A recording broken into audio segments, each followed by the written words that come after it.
Hello student, आज हम पढ़ेंगे पार्ट 3 प्रेम और सौंदर्य। इसके अंतर्गत सौंदर्य बोध। इस सौंदर्य बोध के जो कवि हैं वो बिहारी जी हैं।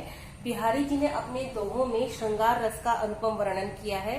इन्होंने श्रृंगार रस के माध्यम से राधा और कृष्ण के अनुपम सौंदर्य का वर्णन किया है।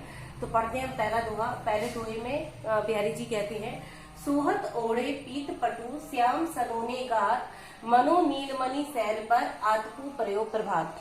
बिहारी जी कहते हैं सोहत ओढ़े, सोहत यानी सुशोभित होते हैं, ओढ़े यानी कि ओढ़ करके, पीत पटु, पीत यानी पीले रंग के, पटु मतलब वस्त्र, सोहत यानी सुशोभित होते हैं, सुंदर लगते हैं, ओढ़े यानी कि ओढ़ करके, पीत यानी पीले रंग के, पटु यानी कि वस्त्र, श्याम सलोने का, सांवले सलोने जो श्री कृष्ण हैं वो पीले रंग के वस्त्रों को ओढ़ करके ऐसे सुंदर लग रहे हैं।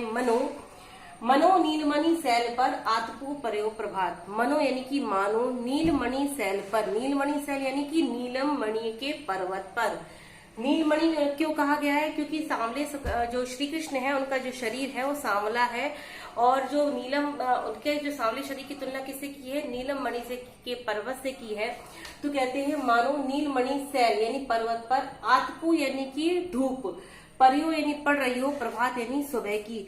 सुबह की जो धूप होती है वो कैसी होती है? पीले से रंग की होती है। तो वो पीली धूप जब नीले रंग के मड़ियों वाले पर्वत पर पड़ती है तो उस मड़ी वाले पर्वत की जो सुंदरता है दुगनी हो जाती है। उसी प्रकार सांवले सलोने श्री कृष्ण वैसे ही तो बहुत सुंदर है, लेकिन जब वो पीले रंग के वस्त्रों को धारण कर लेते हैं तो उनकी सुंदरता देखते ही बनती है।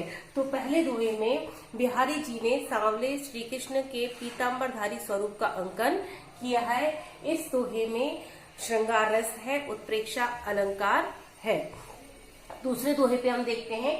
दूसरे दोहे में बिहारी जी ने श्री कृष्ण के गले में जो गुंजा के फूलों की माला है उसका की सुंदरता का वर्णन किया है।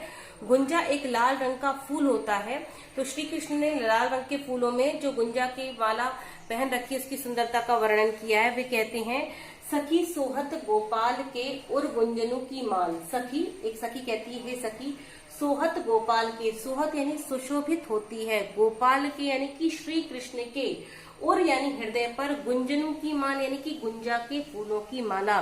हे सखी, श्री कृष्ण के हृदय पर गुंजा के फूलों की माला ऐसे सुशोभित होती है जैसे बाहर लसत मनो पिए दवा नल की ज्वाल। बाहर यानी कि बाहर से देखने पर ऐसा लगता है, मनो यानी मानो, पिए यानी उन्होंने पी लिया हो, दवा नल यानी कि जंगल में लगने वाली आग यानी ज्वाल यानी आग को, ऐसा लगता है कि उन्होंने जंगल में लगने वाली आग को पी लिया हो। वही लाल रंग गुंजा के फूलों के रूप में उनके हृदय पर सुशोभित हो रहा है। तो यहाँ पर उन्होंने गुंजा के फूलों की माला का जो सुंदरता है जो श्री कृष्ण ने पहन रखी है उसका वर्णन किया है कि हे सखी, श्री कृष्ण गोपाल यानी गायों को पालन करने वाले, गायों को पालने वाले श्री कृष्ण के हृदय पर गुंजा यानी लाल रंग के जो फूलों की माला है वो ऐसे लगती है जैसे श्री कृष्ण ने जंगल में लगने वाली आग को पी लिया हो।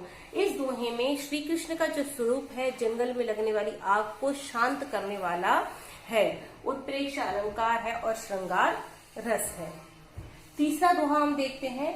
तीसरे दोहे में यहाँ पर श्री कृष्ण के अवर्णनीय सौंदर्य के बारे में बताया है कि श्री कृष्ण के सौंदर्य का वर्णन करना असंभव है, उनका जो सौंदर्य है प्रतिपल बढ़ने वाला है। तो कहते हैं, लिखन बैठी जाकी छवि गही गई गरम गरुड़।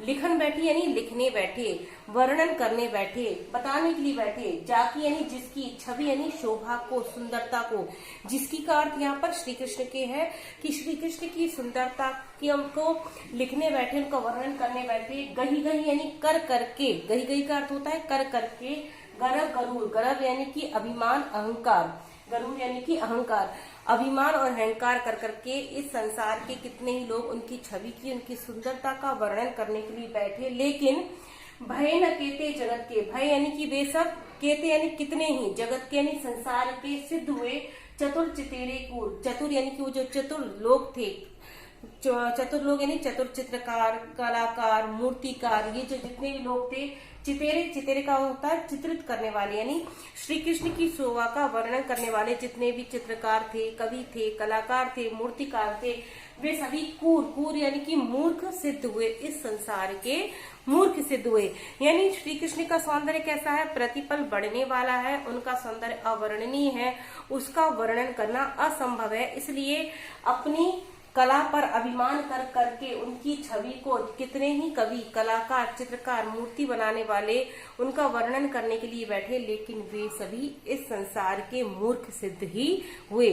उनका क्योंकि वे श्री कृष्ण के सौंदर्य का वर्णन नहीं कर पाए। इस पद में अनुप्रास और पुनरुक्ति प्रकाश अलंकार है, श्रृंगार रस है। अगला जो दोहा है, अगले दोहे में श्री कृष्ण ने कानों में जो मछली के आकार के कुंडल पहन रखे हैं, उनकी कुंडल की सुंदरता का वर्णन किया है और उनके जो कुंडल हैं उनको कामदेव की विजय पताका यानी विजय झंडे के रूप में दिखाया गया है। वो क्या कवि कहते हैं कि मकराकृति गोपाल के, मकराकृति, मकर कहते हैं मछली, मछली की आकृति के, गोपाल यानी श्री कृष्ण के, सोहत कुंडलकार, सोहत यानी सुशोभित होते हैं, सुंदर लगते हैं, कुंडल यानी कानों में पहनने वाले कुंडल, कान यानी कान में। श्री कृष्ण ने जो मछली के आकार के कुंडल अपने कानों में पहन रखे हैं वो इस प्रकार सुशोभित हो रहे हैं जैसे धस्यो मनो हियगढ़ समरू ड्योड़ी लसत निशान। धस्यो मतलब जीत लिया हो, धस्यो का अर्थ होता है जीत लिया हो, मनो यानी मानो, हियगढ़ यानी हृदय स्थल, हिय यानी हृदय, गढ़ यानी स्थल, हृदय रूपी स्थल को, हृदय रूपी धरती को जीत लिया हो। समरू, समरू होता का अर्थ होता है कामदेव, कामदेव ने श्री कृष्ण के हृदय रूपी स्थल को जीत लिया हो। और ड्योड़ी, ड्योड़ी का मतलब होता है मुख्य द्वार, जैसे हमारा दरवाजा होता है ना, जो चौखट होती है उसे कहते हैं ड्योड़ी। तो ड्योड़ी लसत निशान, लसत यानी दिखाई देते हैं, निशान यानी पताका के रूप में, वो जो कुंडल है वो विजयी पताका के रूप में दिखाई देते हैं। अब यहाँ पर उनके कानों में पहनने वाले कुंडल को विजयी पताके क्यों कहा है, क्योंकि जो कामदेव है, कामदेव का जो झंडा है उसमें मछली का चिन्ह अंकित है और ऐसा लगता है कि जो कामदेव है उसने अपनी विजयी झंडे को श्री कृष्ण के कानों में पहना रखा है। तो श्री कृष्ण ने अपने कानों में जो मछली के आकार के कुंडल पहन रखे हैं वो ऐसे सुशोभित होते हैं जैसे कामदेव ने क्या कर लिया, उनके हृदय स्थल को जीत लिया हो। और वो जो कुंडल है वो कामदेव की विजय पताका के रूप में कानों के ऊपर फहरा रही हूँ। यहाँ पर कान को हृदय का मुख्य द्वार बताया गया है, यानी उस तक पहुंचने का रास्ता बताया गया है। अगले 5वें दोहे में बिहारी जी कहते हैं, नीको लसत लिलार पर टीको जलित जलाए। नीको यानी कि सुंदर लगता है, लिलार, लसत यानी दिखाई देता है, लिलार पर यानी कि माथे पर। श्री कृष्ण ने माथे पर जो टीका लगा रखा है, टीको यानी कि टीका लगा रखा है, जरित जराए, जरित यानी जड़ियों से, जरा यानी जड़ा हुआ, जरी नगों से जो जड़ा हुआ श्री कृष्ण ने माथे पर जो टीका लगा रखा है वो ऐसा सुंदर लगता है। छवि बढ़ावत रवि मनो सखी मंडल में आए। छवि यानी कि सुंदरता को बढ़ाने के लिए, मनो यानी मानो, कौन, सूर्य स्वयं चंद्र मंडल में आ गया हो और उसकी सुंदरता को बढ़ा रहा हो। अब ध्यान देना यहाँ पर श्री कृष्ण का जो मुख है उसकी उपमा किससे की गई है, चंद्रवत से की गई है। और उनके जो रत्न जड़ित जड़ियों से जड़ा हुआ जो क्या है टीका है उसकी उपमा किससे की गई है, उसकी उपमा सूर्य से की गई है।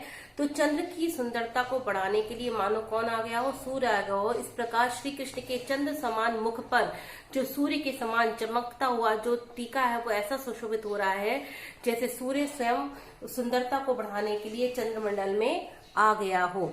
अब यहाँ पर उनके टीके की उपमा सूर्य से क्यों की गई है, क्योंकि टीका रत्नों और जरियों से जड़ा हुआ है, उसमें से जो चमक निकल रही है वो सफेद है। और सूर्य की चमक भी कैसी होती है, सफेद होती है, इसलिए उनके टीके की उपमा किससे की है, सूर्य से की है। और उनके मुख की सुंदरता किससे की है, चंद्रमा से की है।